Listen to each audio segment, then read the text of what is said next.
Technology is a major driver of our economy, of course, but something odd is happening in tech world recently, and it hasn't gotten enough attention. Real innovation is being displaced by an almost mystical belief in the power of technology to make a business, any business, viable. This mystical belief could be endangering the economy. Our show sent Fox Business's Hillary Vaughn to investigate this trend. Here it is. This was the scene on Wall Street the day that Blue Apron went public. The company almost instantly became cash rich. On the day of its initial public offering, it raised $300 million. But there's a problem. Blue Apron hasn't made a penny in profit. It's been bleeding cash every year since it started, failing to post an annual profit. They're in the business of making big bets and taking big risks. If most of the companies fail, but a few of them get massive returns, that was exactly their goal. But Blue Apron's story is the new normal in American finance. More than 3/4 of all companies that went public last year lost more money than they made.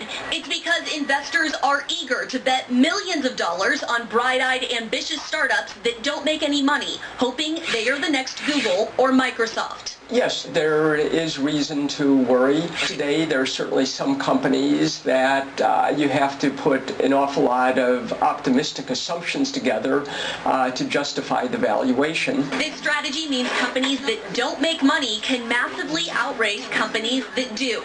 Tesla has failed to turn a profit year after year, but its market cap has blown past Ford Motor Company, even though Ford cranked out $8.4 billion in profit just last year. Today, Tesla is worth $54 billion compared to Ford's $42 billion. The trend could be seen as a sign of a coming crash. Ultimately, companies do have to stand on their own 2 feet, and that does mean generating cash. And the question then is there enough runway, either through the cash they already have or their ability to raise more cash in the future that gets them to that point. Companies running huge losses, cashing in on going public is catching on.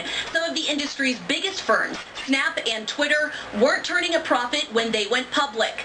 Snap, the hottest tech IPO in years, still isn't. Its stock was up only $1 on its 1-year anniversary, trading on the New York Stock Exchange. The hope is that they can switch on profitability at a later date, that they will find this magical monetization model, that Tesla will figure out a way to make money on the cars that it produces, that Snap will find out a great way to monetize its large user base. The risks are supersized if the companies fail to ever turn a profit and investors bail.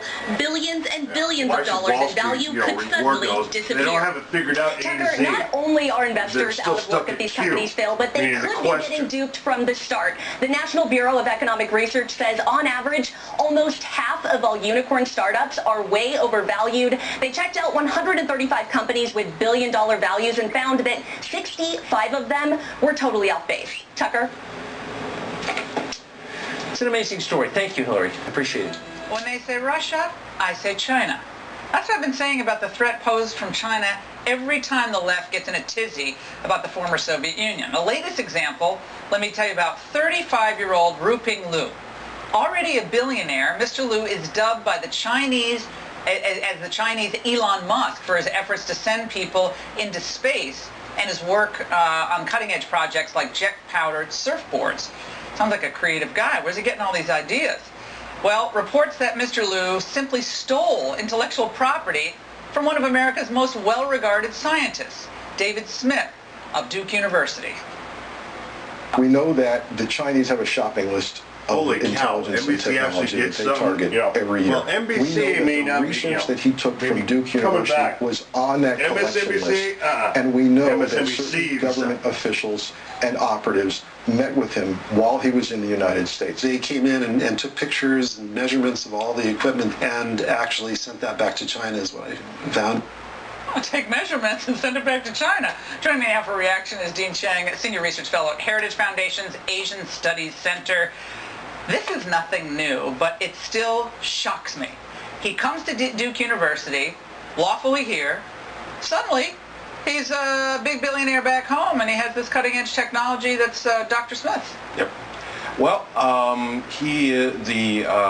Mr. Liu basically said he came to Duke University specifically to work with that professor, that he'd been following his work for years, and he actually apparently brought several of his colleagues over as well to work on that professor's How is this project. allowed? How do we continue to allow this, given how bad we've done, we've done to combat intellectual property theft in the United States? So here's a couple of statistics to show you just how bad things are.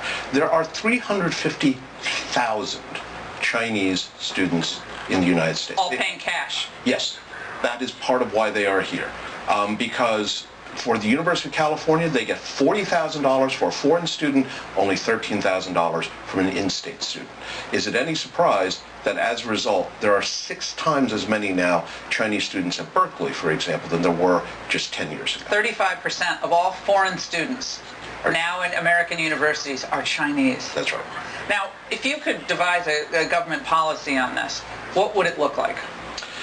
I think there's a couple of things. One of the things, obviously, if you're a professor who is taking government money, particularly money from DARPA or DOD to do research, you obviously need to be very careful of who you accept, even on work and projects that aren't in turn funded by DARPA, because your computer system is potentially... What's DARPA? What is that? DARPA, the Defense Advanced Research Projects Agency. It's the super high-tech secret warriors. Oh, I love the acronyms in Washington. You hear these acronyms, no one knows what they mean, but I have to ask you.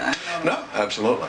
But the other thing we need to do is... that's where you're kind of wrong there, Mark. STEM, science, technology, engineering, and mathematics research in the United States. One of the reasons why we bring in so many foreign grad students is that Americans aren't willing to study STEM, and foreign students are.